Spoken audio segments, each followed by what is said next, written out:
Now that you have seen what CARO and CISFTAS mean, I hope you will key into it and will look forward to the results.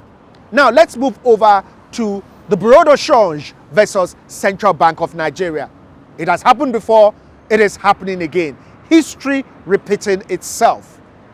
Let's listen to this report and it shall explain everything to you plainly. Like it was in January 2016, when the Central Bank of Nigeria banned the sale of US dollars to the Bureaux de Change (BDC) operators, so it was on Tuesday, July 27, 2021, when Governor Godwin Emefiele raised serious allegations against the BDCs, alleging that they had become serious economic saboteurs. In particular, we have noted with disappointment and grave concern that our Bureau de Change operators have abandoned the original objective of their establishment, which was to serve retail end users who need $5,000 or less.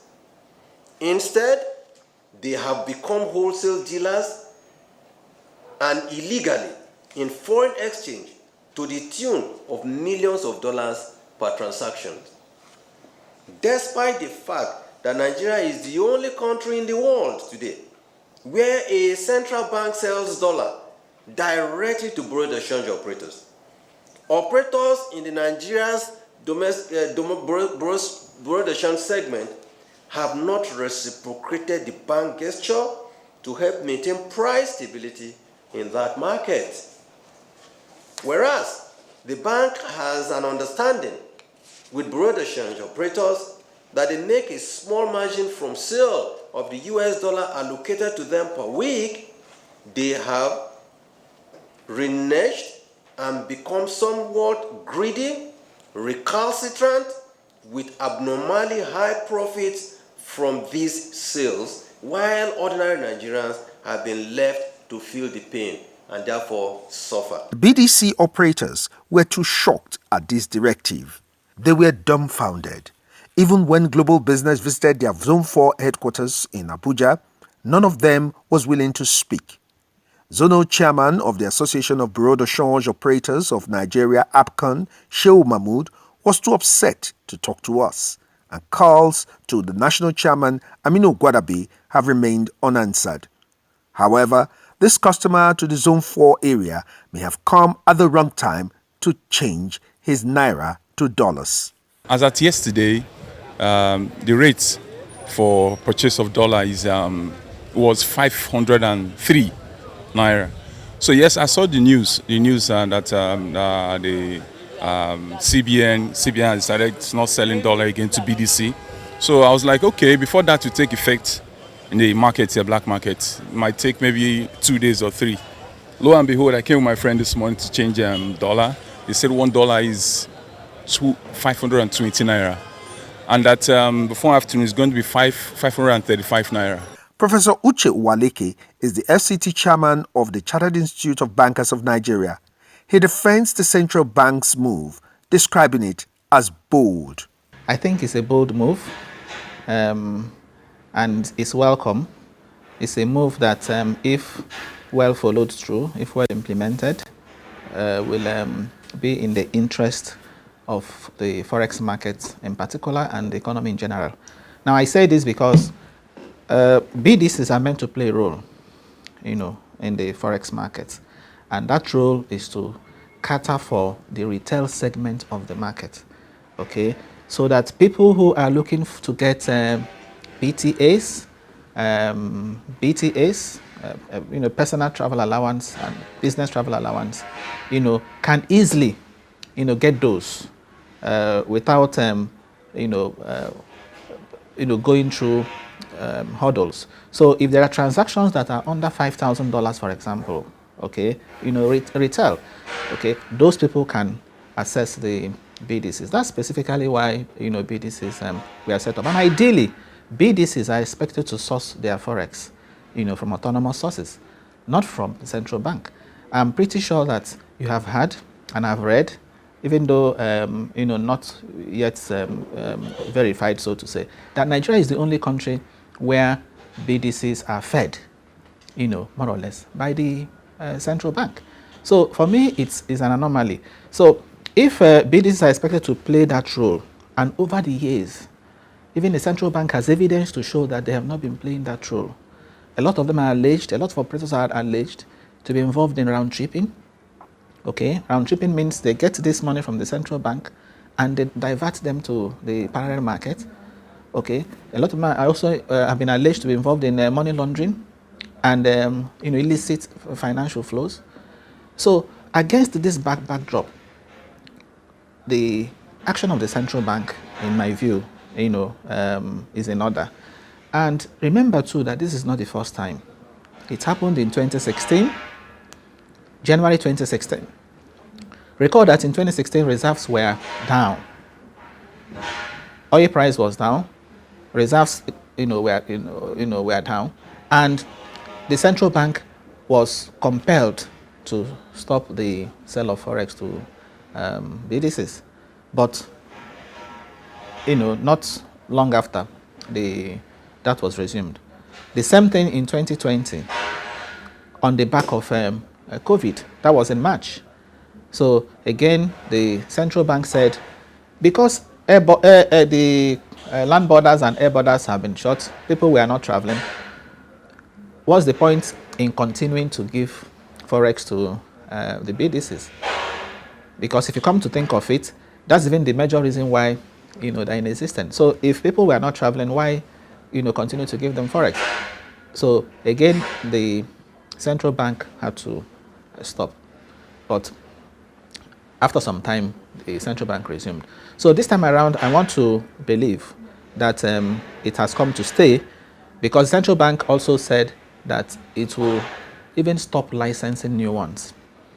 Emma, there are over 5,000 BDCs with several others. Applications are waiting to be licensed. So people have said, why don't you punish the people, identify the ones doing the round tripping and punish them, and then leave the others? But it's not easy. It's been tried before, okay, it hasn't worked, and that's because of their sheer number. How do you monitor over 5,000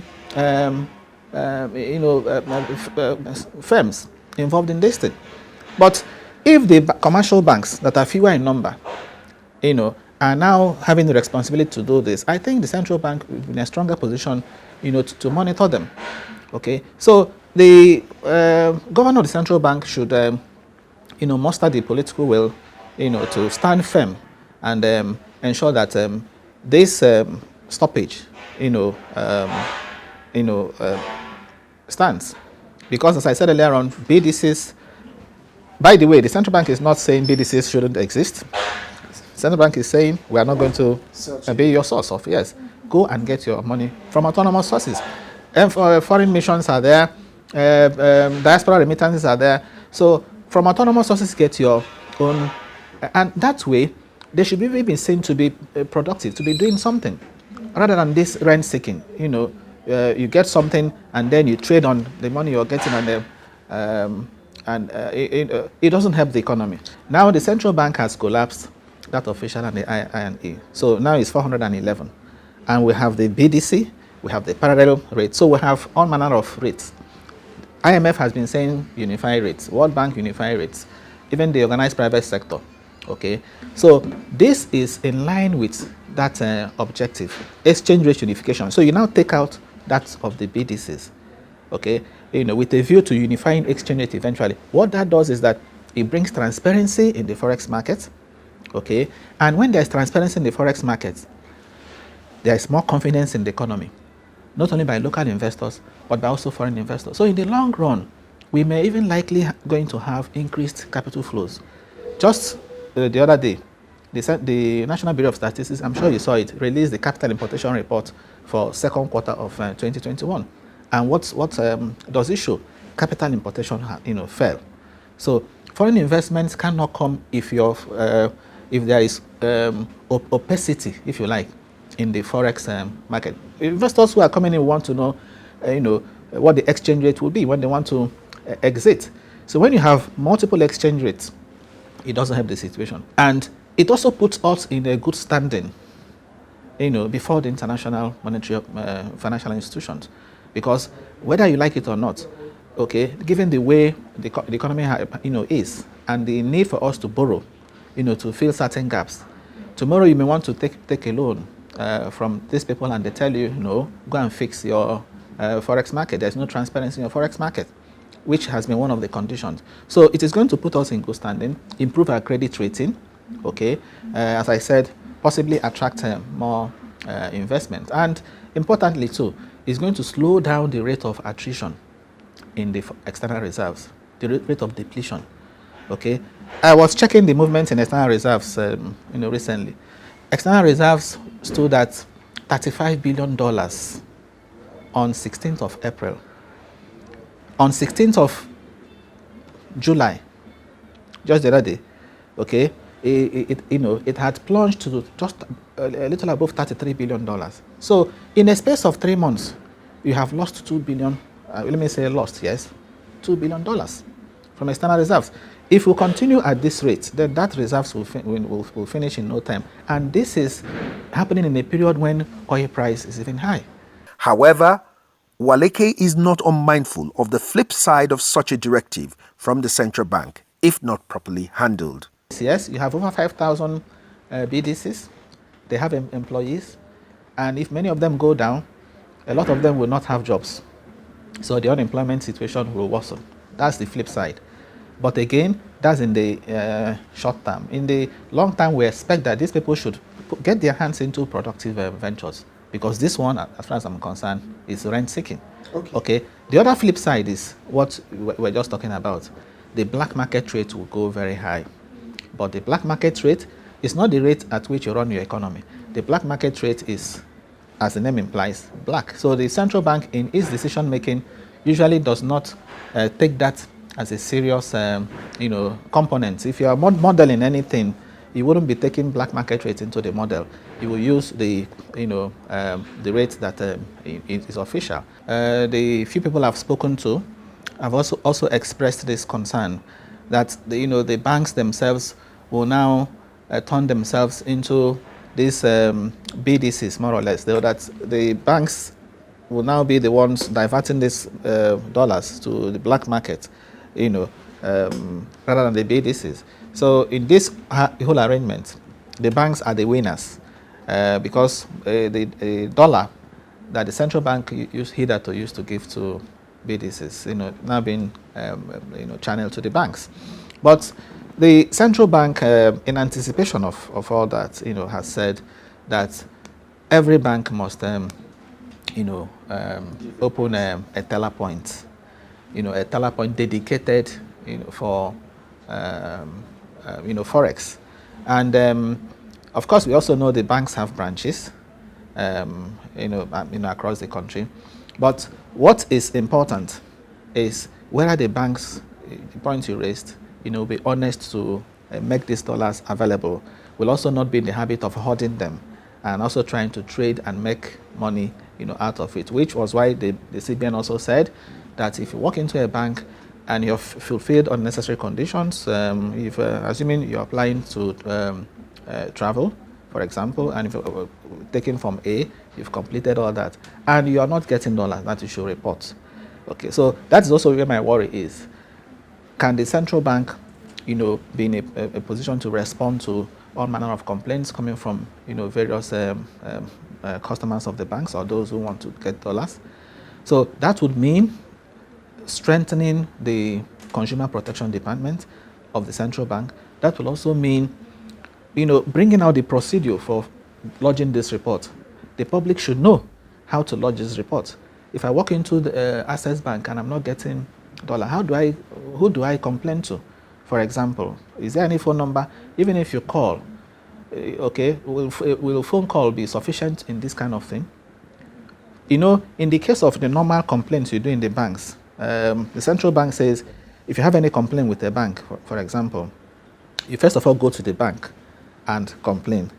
Then if after some time you don't get a response, you now complain to them, okay? But this one is a different thing. If you're not getting dollars from the bank, this one should require an immediate action. So the central bank should go further to tell the public how these complaints, the procedure for making these complaints, and also ensure that they respond to it as fast as possible. And central bank too should be ready to wield the big stick. Okay, the public should be able to hear in the next few days that so banks have been punished because they have refused to release forex, and the punishment has to be very stiff. Because if you tell a bank that if you fail to do this, you pay 10 million naira, and the bank knows that if they trade with the dollar and they can get 50 million or 100 million, okay, they are prepared to pay the penalty. So the punishment to be stiff is such that would discourage the banks, from doing such, even if it means, excluding the bank from getting this forex from the central bank.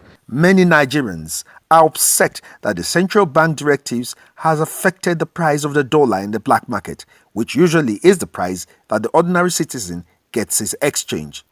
They are hopeful that the prices will normalize and come to as low as 480 naira soon if the commercial banks, who are the new sellers of the foreign currencies, stay steadfast and honest with their dealings on foreign exchange.